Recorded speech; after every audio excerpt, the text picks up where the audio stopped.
Careless with Cash, the Empire. And we're back. Episode 15 of World Soccer Daily, an Arc Soccer Collective original. I'm your host, as always, Kurtis here with my buddy Wendell. How you doing, man? Yo, good, man. I'm good. How you doing? I'm good. Guys, don't forget to like and subscribe everywhere, Arc Soccer Collective. Got a great episode for you guys. A lot of EPL action to get into, but first, Wendell, I don't know about you, but I'm not getting banned from the gym yet. Have you been banned from the gym yet, like Adama Traore? No, not yet, not yet. But if I start lifting fake weights, I might. Yeah. Well, we got a good episode for you guys. Again, a lot of games happened over Tuesday and Wednesday, but let's start with Liverpool and Wolverhampton. 2-1 defeat for Liverpool. Wolverhampton stunned the world with 34% possession, but 3 points.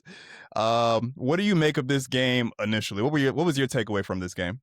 Wolves going out swinging, boy. I don't know how they've won as many games they have in the last month and still sit 20th, bro. It's crazy. They're going out swinging. They're taking out, all the top contending teams, and it's kind of scary at this point. Like, if you're playing Wolves, I think it has more to do with them than Liverpool just being Absolutely. Liverpool at times. Yeah, I have to give them credit because the first half was pretty quiet, in my opinion. Not much action to talk about. After minute 77, it just all popped off. I mean, you got to give it to Rodrigo Gomez for his first goal. I want to talk about Virgil van Dijk for a second, because I feel like the writing is on the wall and Father Time is looking very undefeated. Every time they get behind, it just feels like he's like a step behind the play. What do you think of him and the defense in terms of how they're going to be able to like adjust? Because I mean, there's still a chance at them possibly getting into that Champions League or even, qualifying for something. But what do they need to do to like become successful in these last 10 games? Honestly, I think it has less to do with Virgil than it has to do with was it Joe Gomez, Joe Gomez, his counterpart? Yeah. Not playing well, but he's not very good. So when he's not playing well, Virgil has to cover way more space than he usually does. Yeah. I think we'll get Virgil van Dijk is not leaving Liverpool anytime soon. Not in the next 2 seasons at least. So I think that if they bring in, somebody that's going to be his replacement in the future and have him play alongside Virgil just to get Joe Gomez out of there, I feel like that'd be more beneficial. But I think Virgil's fine. Is he not the defender, the 99 overall defender that we're accustomed to seeing? No, but still a 92, 93 overall Virgil is still very, very good. So do you think that there was ever a chance that maybe if they didn't buy, let's say, Alexander Isak over the summer, that they could have shored up this defensive line and helped Virgil have somebody to be? Because I mean, let's be real. Kirkes, he's a defender in name, but he plays more pressing forward. He's more in the action on the attacking third than anything. You can't expect to compete, and especially for they won last year, especially for this team to be falling so far down from grace. It's just like, the championship hangover is just so bad. Do you think that the Isak transfer is the reason for all of this, or do you think that there is some sort of remedy to this, that they can come along and fix the problem? I don't think so at all. I think with the money they spent on Isak, it was cool. I liked it. It was fine with me. But no, of course you did. No, I don't think that hindered them from buying a defender. I think they just didn't want to, or they didn't feel like it was the right time, I guess. They felt like they had holes in their attacking third that they needed to fill, and they thought that they didn't have holes in the defensive third, I guess. So I think that's what it chalks down to. All right, so let's talk Arne Slot for a second. Do you think that he is going to be able to survive this and keep his job next year and give it another go, or do you think they have to replace him and move on and find another guy to lead this team and get it back to what it was when they won the championship? I think he'll get the old finish the season out and see how you do the first 10 games next year. I don't think getting rid of him necessarily would be the best thing to do. I mean, who would you bring in really? All the guys have already bought into the system. And I think that he obviously loves to be there. And yeah, you can love to be anywhere, you know what I'm saying? Yeah, But I mean, you can love to be there, but it Yeah. feels like to me, it's like all of Klopp's work has been reversed in one season. I don't know what the remedy is, but I feel like Arne Slot, like we came in when we started, we were talking slot ball. This guy's the guy. I mean, but it just feels like he may have benefited from what Jurgen Klopp put together and just could Absolutely. not keep those pieces together himself, and is showing his incompetence as a manager, because this team is more than capable. Defensive holes or Absolutely. not, this team is more than capable of being a top 4 team. It's just not right now. Yeah. And, I think that if he does end up, staying as their coach, he's going to really need to get Mo Salah firing these last few games, because Mo Salah is really the one that's, kind of keeping his job afloat right now, if we're being honest. Absolutely. Do you think Mo Salah's there past this season? Do you think he stays? I feel like at some point you got to move players, right? Yeah. Yeah, it's just a lot going on. Yeah. But let's move on. Let's move on to my favorite game of the day, Chelsea versus Aston Villa. Now, I got to tell you guys, I was nervous at first when Douglas Luiz got that first goal, but Chelsea, I want to talk about a couple of things with Chelsea. I want to first talk about not just João Pedro's hat-trick, but I want to talk about Chelsea's defense right now, especially under Liam Rosinha. Trevor Chalobah in the past couple of games has shown me how well he's improved over his years with Chelsea. He's an academy product, but he's showing that he can be something substantial or tangible for them alongside Reece James, along with Hato. I mean, this is my first time actually liking what I see from Hato consistently through 90 minutes, or not 90 minutes, through a game. But what do you make of Chelsea right now in this resurgence under Liam Rosinha? Because there have been games where they've looked maybe not so great, but then they have games like this where they're playing in Aston Villa, who has an amazing press that they just blew right past and scored 4 goals against. Yeah. As a fan of my team, I don't like it, but as a fan of the sport, it's really really refreshing to see. It's like the Chelsea, not the Chelsea of old, but it's like it's the old Chelsea of new, if that makes sense. It's like Gotcha. the Cole Palmer's firing. They got João Pedro, obviously, but I want to take it back a little bit. Remember when they signed Garnacho, I was like, he's gonna be fine. Just wait, blah blah blah. That boy couldn't hit water if he fell out of a boat, man. I swear to you that. So Look, I did not think that Chelsea needed another winger. But that left wing position, I think needs to be filled. So I'm gonna give you a little pushback on Garnacho, because I actually liked what I saw in part from him during the game in certain instances. Okay. I'm with you. He's not the greatest. He's not a complete product. Sometimes it's streaky. Sometimes he looks good. Sometimes he doesn't. But when he's on, and I'm not gonna. I don't want to get killed for saying this, but when he's on his best game, it looks like Bruno Fernandes a little bit. When he's on his best game, when he's on his P's and Q's, it's very rare. Like don't kill me for it. It's very rare.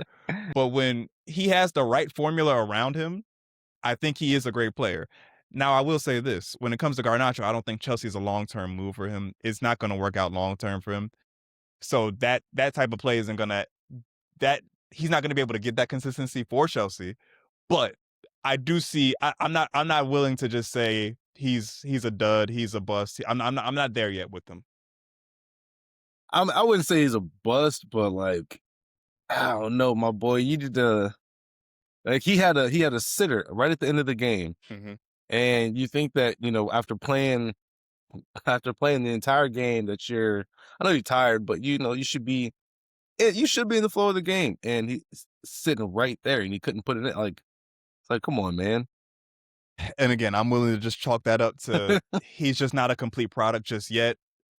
The expectations were high at United. The transfer to Chelsea, also the eyes still stayed on him. It's just not. It just hasn't come to a complete product yet. But at the same time, I do believe if he does eventually connect all the pieces, he will be a great player. Not a Ballon d'Or player, not Yeah, a Premier League player of the year, but he will be a great player for somebody somewhere. I get But you. let's talk about João Pedro's hat trick for a second. Mhm. First hat trick. What do you make of this? And do you think he is now going to enter another level for Chelsea in terms of attacking prowess? Do you think he's going to be a guy they rely on for more goals Absolutely. leading into the future? How do you play it? Yeah, I mean, to be honest with you, they really only have Cole Palmer and João Pedro to lean on for goals to begin with. So, I do think that this is kind of gonna obviously gives him way more. His confidence is through the roof right now, and his teammates' confidence in him is also through the roof right now, which makes a huge difference. So I think that they're going to start feeding him the ball more. You're going to start seeing more chances in front of goal instead of, or them trying to play him in little spaces rather than just taking shots from 30 yards out. Yeah, I mean, he played a great game. He knows how to get into those areas, those goal scoring areas. You can't be mad at him. Yeah, he's doing his thing. Now let's talk Chelsea as a whole. Do you think they can squeak into the Champions League from this point? It's going to be tight in these last 10 games, but Villa, Liverpool, and Aston Villa are all vying for that last fourth spot. Yeah, What do you think can happen? it's gonna be close. It's gonna be close. I said that they probably finish if they don't finish fourth, they finish fifth. I think 'cause I don't think Villa has. They're gonna be Villa, right? They're gonna the end of the season for them is not always the strongest, and they're probably gonna drop a couple points here and there, and they're gonna fall. They're gonna slip. So, Not for nothing. Chelsea does have a tough schedule leading into the end of the season. We have City, there's United, there's a couple of teams to play. So it could very much be a toss up. It could be a toss up, but I do think Chelsea squeaks that fourth position out. I don't know. I think United might fall out of it. There's potential for that with their play and how things are going right now, but we could see. Let's move on to Arsenal and Brighton for a quick little minute. Not much to really talk about in this game. Saka got a goal in the 9th minute, 1-0 victory, but this now leads and that's Arsenal game. 7 points clear. But this now leads Arsenal 7 points clear at the top with a game in hand against City. Have they secured it? No. Is No, not even close. If it was City, I would have said yeah. But since it's Arsenal, nah. I think they because they have what 7 games left, or 10 something games like that? left. 10 7 games left. games left. I think they need to win probably 5 of them to really say that they secured it. You guys got to let off on Arsenal. These guys, I personally think that the Premier League title is theirs now. I don't see City coming back, especially we're going to get into the City game right after this, but I don't think that is in doubt anymore. They're going to win. They're going to win the Prem, in my opinion. Now, how you make where they go from here, I don't know. Bukayo Saka never had that moment this year for me. I was looking for those moments. What do you rate his performance this year, and how do you think he fares in these last 10 games? Do you think he comes in, solidifies something, or makes a statement? How do I rate his performance? A solid 5.8 out of 10. Like it was not great this season. I would like to see him have a late season resurgence, but I feel like if he had it by now, he probably won't. To be honest with you, it's just gonna be, do just enough just to not lose games, and then we'll win the title and we'll go again next year. Is what it feels like. Hold on, I dropped my iPad. Uh-oh. Uh-oh. Fumble. That's the same thing Garnacho would have done if he was in front of goal. But yeah, again, not a lot to talk about in this game, but I do think that Bukayo Saka, he got his goal, and Arsenal's gonna. I do believe Arsenal has this title locked down at this point. If they somehow fumble this, just relegate them. Send them back down, because it's just, with a game in hand, it's just what has to the amount of things that have to happen. If that actually happens, Arsenal's cursed. They're the Buffalo Bills. But let's move on to our first Manchester game, not the one that you want to talk about. We're going to talk about Man City, Nottingham Forest, because yeah. With Arsenal winning that game, I feel like Man City also kind of blundered themselves with this one and kind of gave Arsenal a leg up on the competition for the Premiership. Let's talk about Semenyo for a second, though. I think this is probably an A++ signing. Even through the midst of this game, just anytime he's on the ball, it's just, man, like he's dynamic. He's getting to the goal. He complements Haaland so well. Do you feel like all of his work is going in vain? No, because he's on a team that's in a position he's never been in before, right? So, like, he's never played in the Champions League. He's never played on a team that's been top 2 in the league. So I feel like that for him personally, this is the career step up that he needed. But yeah, you took the words right out of my mouth. A++ signing. I remember when he got signed, there was a video that came out that was, him walking through the locker room, meeting all of his teammates, and Haaland was on the training table, and Haaland goes, there's the guy that's coming for my golden boot. And, he was joking, but he might have been a little serious, Next season, we might be talking about their main attacker being Semenyo. Right. And I wouldn't be surprised. I wouldn't be surprised, because he's just that good, right? Especially in this team. But I think he knows his role. He knows where to fit in. He knows that Haaland's going to get all the attention, and he gotta come to play every week. Sure. Now let's talk about the game for a second.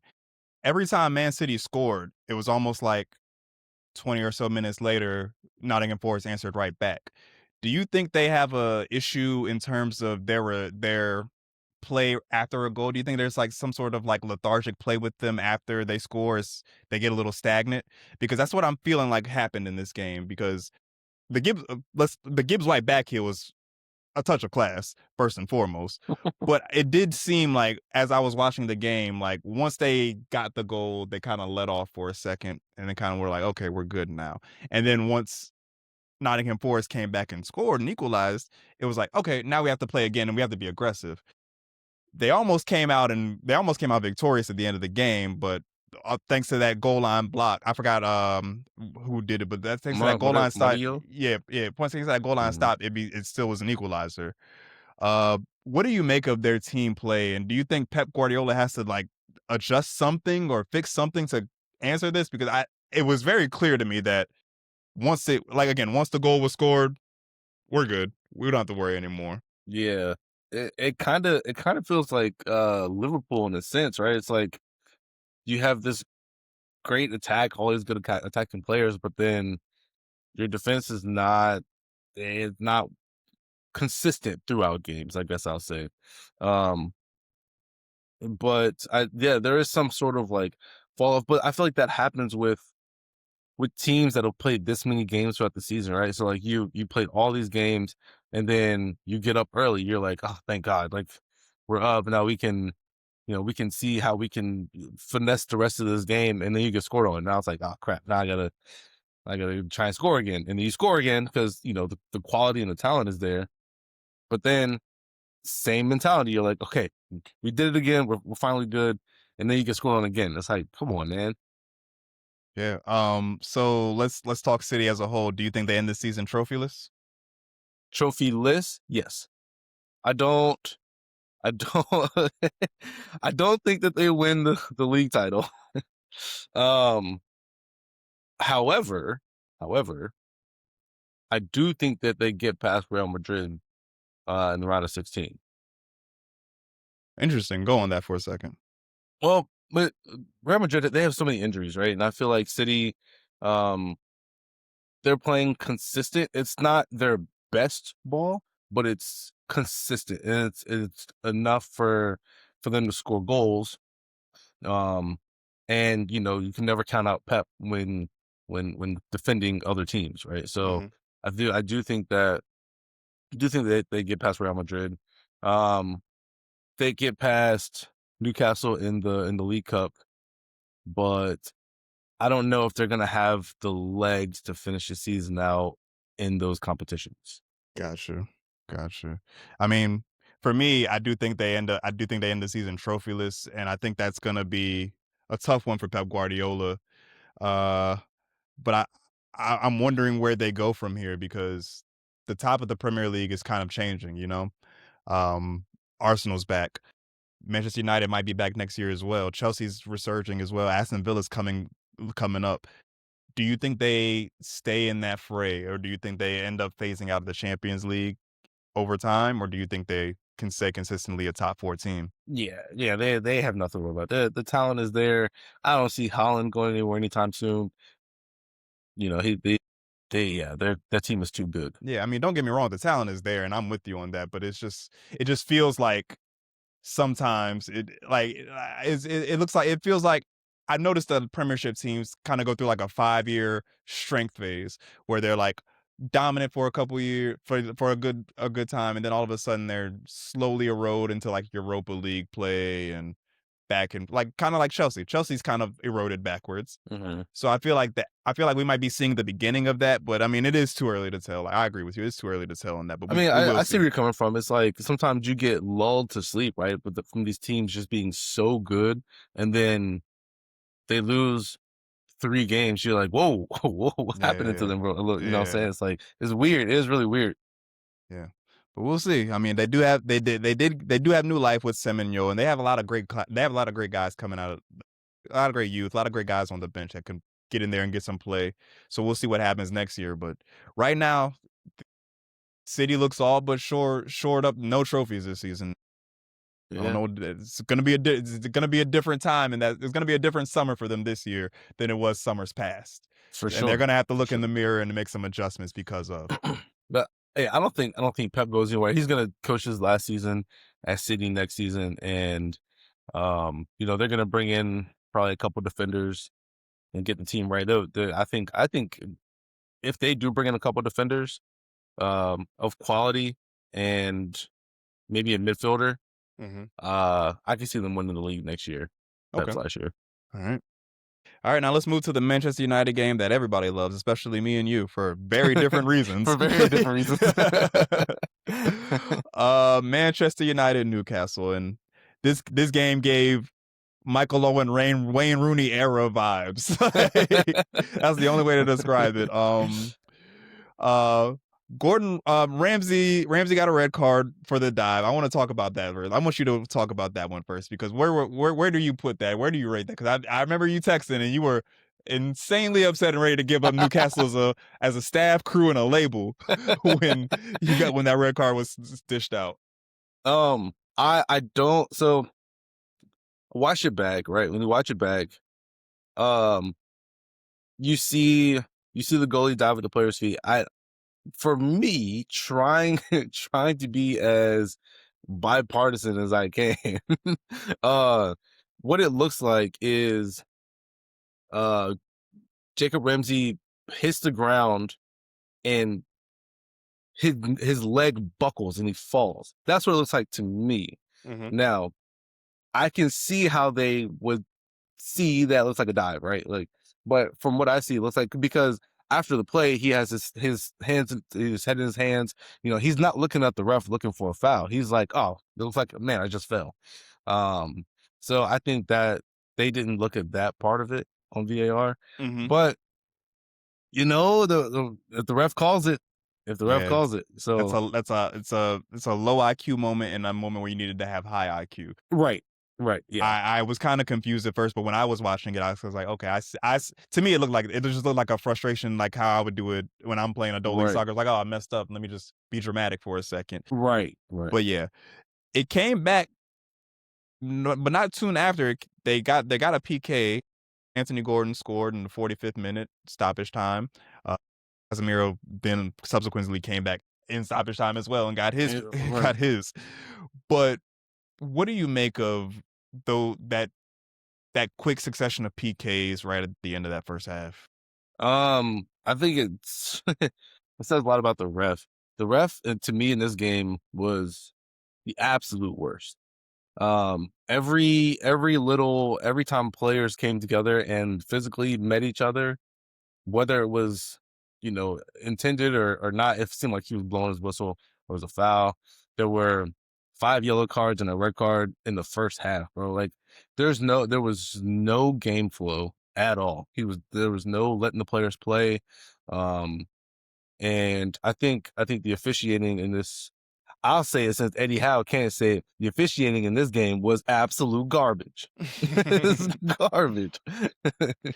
So, let's talk about the William Osula goal now. That was a worldie.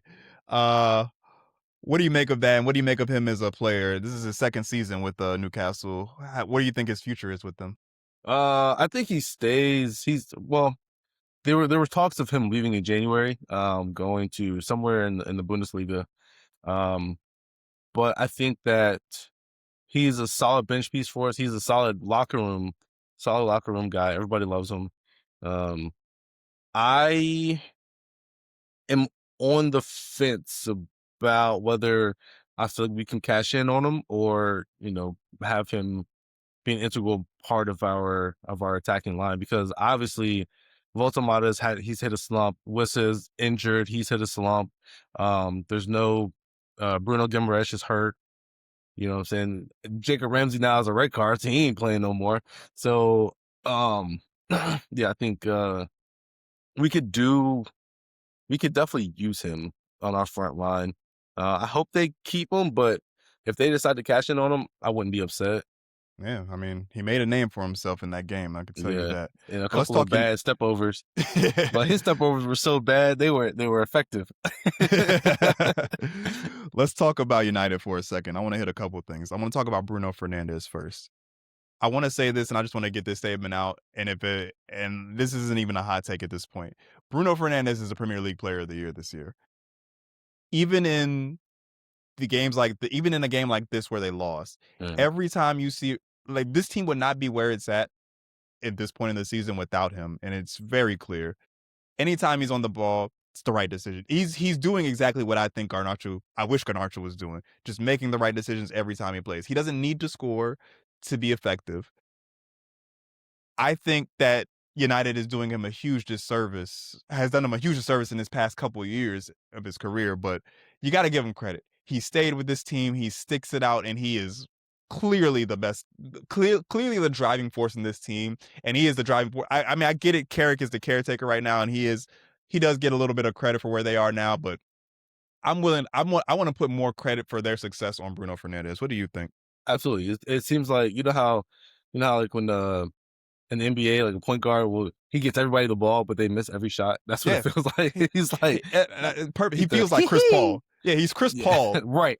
To the highest extent for this team. Yeah, he's putting everybody in great positions, and they just can't finish the ball. They're just not doing what they need to do with the ball. Yeah, and I don't know what they need to do, or there's get more pieces around them to support. I mean, they have pieces. They have Kobe Mano. They have all these guys. It's just something has to help. It's like it feels like those last years of Kobe Bryant, where it's like you got to put something around this guy to make him good. But it's just they put the wrong players every time around him, and it just never works out for them in terms of silverware. But let's talk about Michael Carrick for a second as well. This is his first loss in the Premier League. Do you think reality is setting in with United now? Do you think they're gonna? I don't want to say false or go back to the United that I used to hate the most, but do you think they're gonna be back to their standard mundane Manchester United play where they win some, they lose some, but there's never any consistent play out of them? Do you think the bubbles popped, or do you think they still keep that trend that they've been on. Because a loss like this can hit the psyche once you realize, okay, it's the first time we lost in the Premier League in a while, even though we were losing a couple months ago. Now I feel like we're just gonna tuck our tails, take our ball, and go home. Yeah, no, I definitely think it's the latter.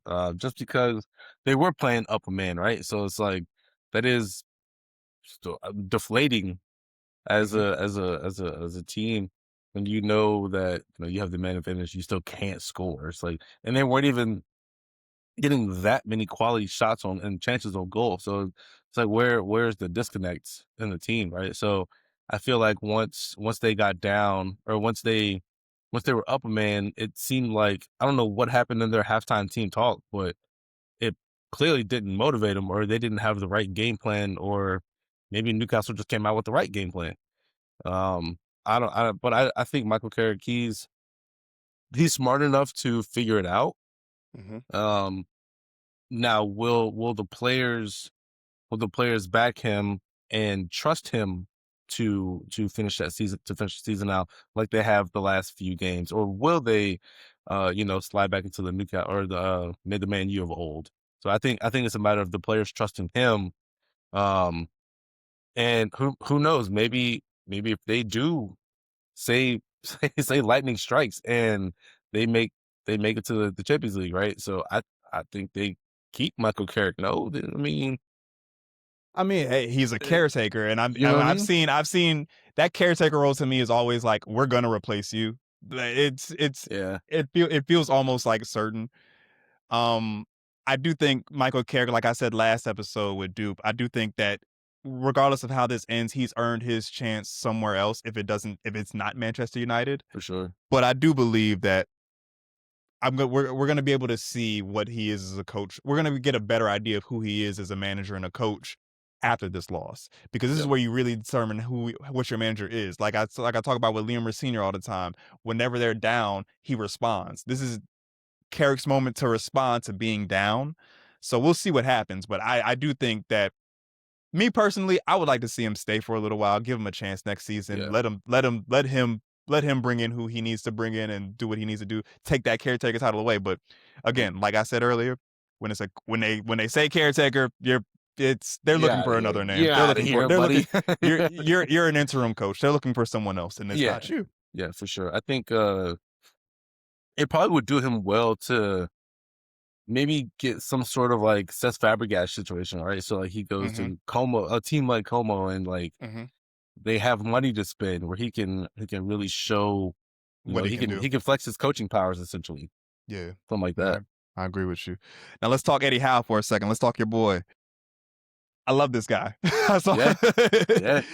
He knows how to get the best out of his team, like responding down a red card and still being able to compete and put this team out there. Do you think Eddie Howe is going to become their Sir Alex Ferguson? Do you think he's there for the long run? Because I mean, they're not playing well this year. It doesn't look like they have any plans to move on from him. Do you think this is your guy?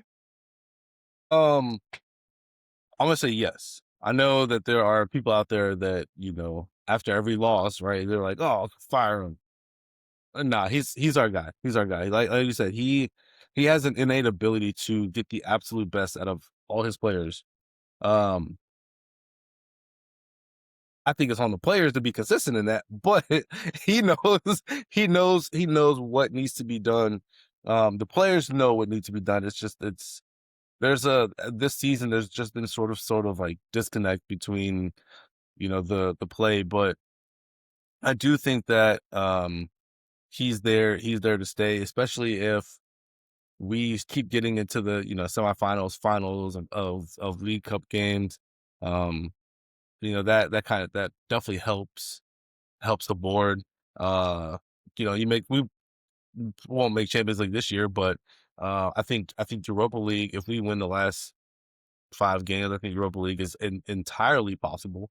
So if you stay in Europe, especially if he stays in Europe, he just bought himself another 5 years at least. So yeah, I think he stays. That's my boy. And to talk for a second about his players, what do you make of Anthony Elanga? Because I had high hopes for him this year for Newcastle. I thought he was gonna kind of pick up where Isak left off, but it really hasn't culminated to that. What do you make of his play, and do you think he can still kind of reach that level, or do you think maybe he's just going to be an accent piece for Newcastle until they find something more consistent? I think he becomes an accent piece. I watch him sometimes, and he's on the ball, and I'm like, bro, just run. You're the fastest player in the league. You're Yeah. not You're running doing by all those people. NFL workouts in the summer. Show us Right. what you can do. Exactly. I'm like, there's no way this defender is keeping up with you. So I think he's probably a little bit of a confidence factor there, right? So he's on a new team.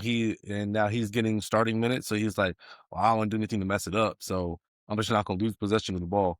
But like that, you can't have that mindset as a player, right? Especially a player that is playing in Champions League, playing in, and playing well. Like the team is a top 7 team in the Premier League, right? Mhm. Top 6, top 7.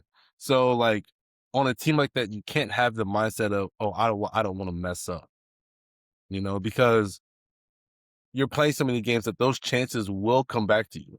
Mhm.